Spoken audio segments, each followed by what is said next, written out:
the Rookie of the Year, defensive Oh, and offensive Rookies of the Year. Let's start with offense, and I want to hear what you got. all right.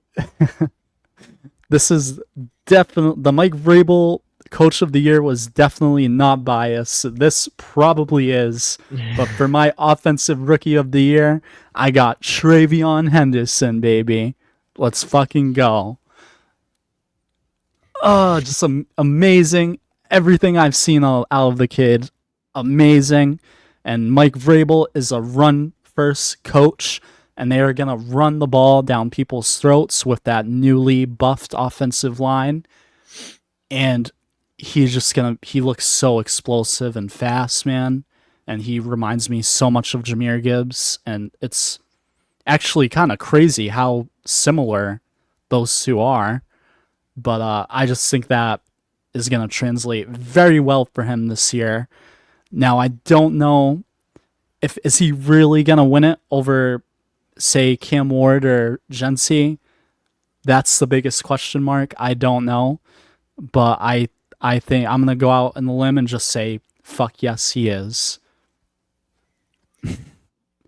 Yeah, he's got some tough competition for sure. I think that's a great comparison, comparing him to Jahmyr Gibbs because of the speed. And just if they get him on the outside, dude, they're done. It's curtains for the defense.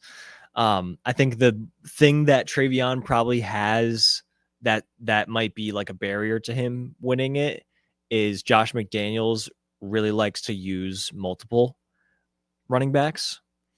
So I think Ramondre is going to get a decent workload with Travion mixed in. I think Travion will probably be the starter, I feel like. Oh, But Ramondre is I probably hope going to get so. some work. I don't want Ramondre starting. It- I don't want to get too maybe, off topic, but I but don't hey, want Ramondre starting. maybe he starts fumbling and then, it'll just be the Travion Henderson show, which I would I love to hope see. so. I mean, dude, he's I fucking electric. hope so. He's fun to watch. He really is. Um, you mentioned both of who I was considering picking.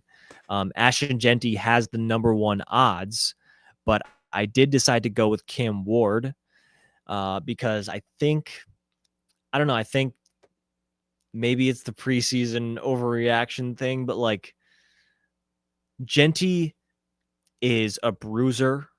He's gonna freaking probably on the goal line. I think he's gonna be a beast, but I don't know if he necessarily has the speed like Travion does to break away long runs.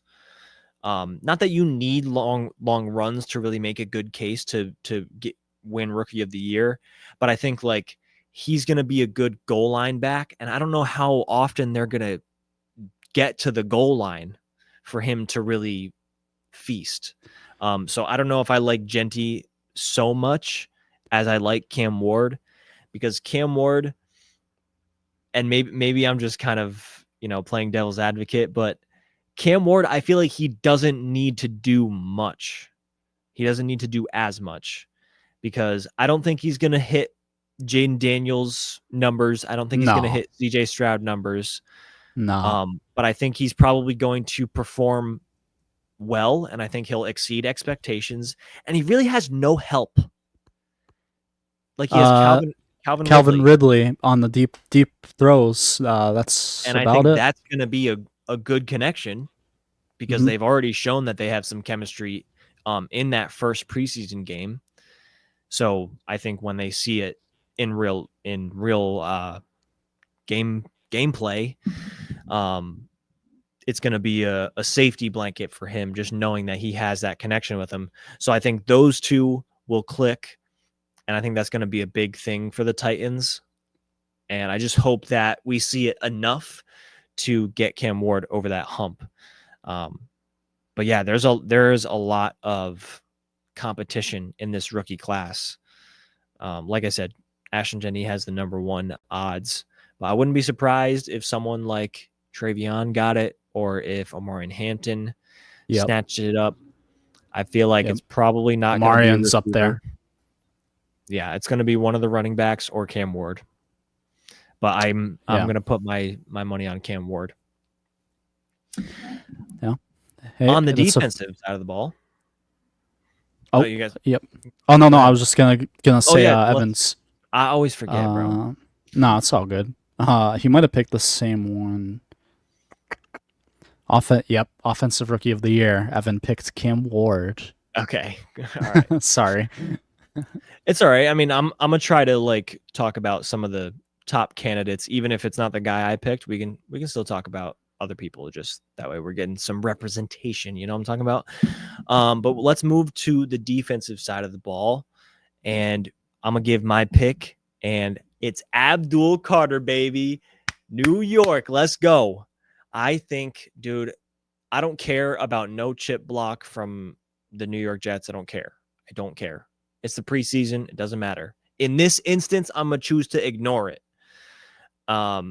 Even though other shit I will totally buy into. This time, no. It's negative, so I don't want to listen to it. So, I really think that Abdul Carter, not only was he drafted super highly because he's incredibly physical and incredibly athletic, but he comes into a situation where, and we talked about this during the draft, that initially I didn't like it because it's like we already have a couple insane pass rushers and the best defensive tackle in the league, which I didn't like so much at first. I figured we should boost up some other parts of our defense. But in this case, I think it gives him an incredible opportunity to feast because you have Brian Burns on the other side, or you have Kayvon Thibodeau on the other side, or you have Dexter Lawrence in the middle, or all four of them on the field at once is going to be insane if and when that happens. I don't know if there's too many packages like that. But he just has a lot of help around him that I think it's going to give him a really good chance to showcase his abilities without necessarily being double teamed or anything like that.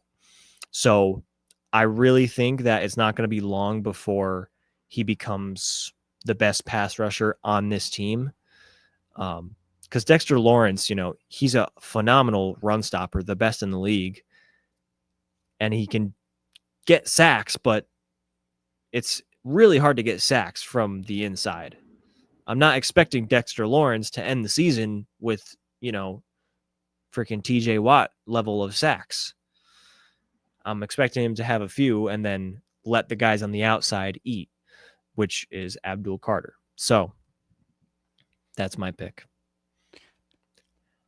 If Abdul Carter works out for you guys, that is the best defensive line in the fucking league, and I don't even think it's close. Let's go.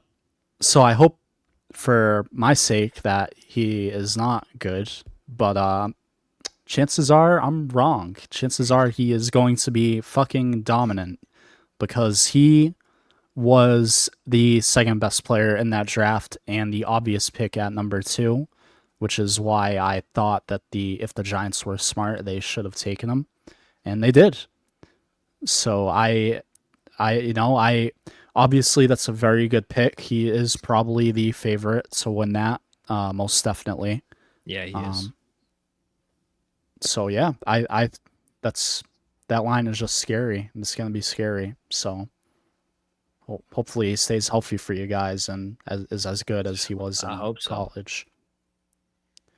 But for my defensive rookie of the year pick, I wanted to go with somebody different. So I chose Jihad Campbell, another defensive player, arguably one of the best defensive players in the draft that fell all the way down to the Eagles yet again for like the third or fourth year in a row now. Yeah, they can't keep getting away with just this. Insane. It's fucking insane, dude. Like, I'm not gonna go into it, but I mean, good on them. Jihad Campbell, he's just a fucking beast in college, and he's going to a defense that is already loaded. And after the season that what's his face just fucking had last year as a rookie. Cooper. Wait, is his name Cooper? Cooper Yeah, Cooper DeJean. DeJean. Yeah, Yeah, I just think that Jihad is he could easily win it, and if things pan out for him, which it has panned out for all of the fucking defensive rookies that have went there over the last 5 years now. So yeah. I think it is kind of similar to like what I was talking about with Abdul Carter, is just having help as well is Hmm. huge. Like, not, if having guys in the secondary, and I'm going to talk a little bit about this in a little bit, but having guys in the secondary that you can rely on is huge when you're a pass rusher, because it gives you a little bit more time to get to the quarterback, and vice versa. Having good pass rushers is going to make your job as a corner easier because you don't have to cover as long. So it's complementary football. So going into a situation like the Eagles, Doug, you already have some of the best defensive players in the whole league in that secondary. And then you still have Jalen Carter.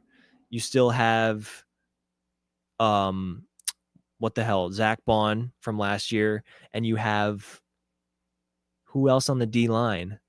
Who's their D? Is Sweat there? Is it Josh Sweat? But they lost him, didn't they? Either way, Mm, I think they lost Josh Sweat.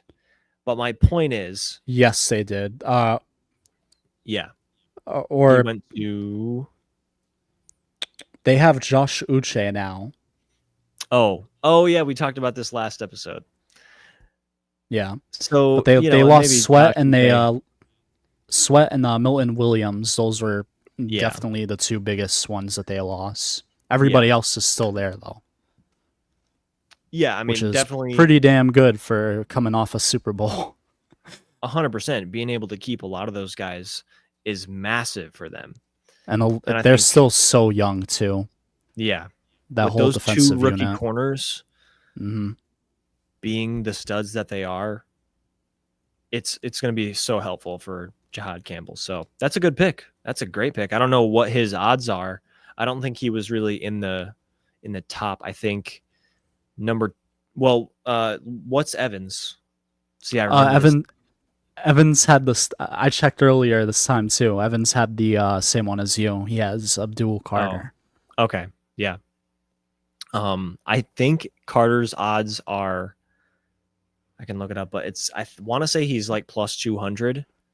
I was gonna And say then, something like that. Yeah. yeah, so Carter's plus 200, 225, 250, depending on where you're at. And then the second best is Travis Hunter at plus 1,000. So Carter is far and away the favorite. Jihad Campbell is the fifth most likely, or has the fifth best odds. Jalon Walker for the Falcons and Mike Green Yep. for the Ravens have some of the best odds as well. Mike Green's another guy who's in a very similar situation with the Ravens, where they already have one of the best defenses and their secondary got better over the offseason. So he's got a good chance to do some work down on that D line as well. So I think he's another one to look out for, although I don't think he's going to win it.